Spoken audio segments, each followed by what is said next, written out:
Okay, this is a '07 CRF 250R head, and I'm taking the valves out of it. I've already got one out, and this is a tool I've got rigged up. All it is just this big C-clamp and a little piece of pipe with holes cut in both sides. I just ground the holes out.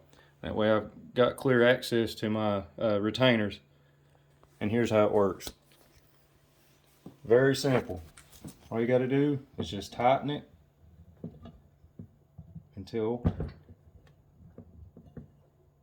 it pops like that, and then go a little bit farther with it, just like you would with a regular valve spring compressor. Once you get it down far enough, you can take a magnetic tool and stick it right in here, and out comes your retainer.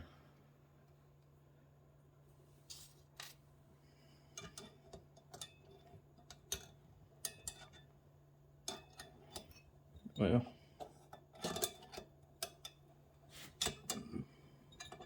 other one's on the other side.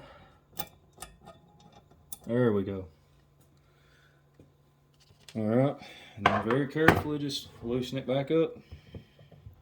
That's a pretty cheap alternative to having to have an actual compressor tool. You can go get this at Lowe's, at Walmart, or any kind of supply, like Tractor Supply or anything like that, and just pick it up if you really need it that day. You don't have to worry about ordering a special tool for it.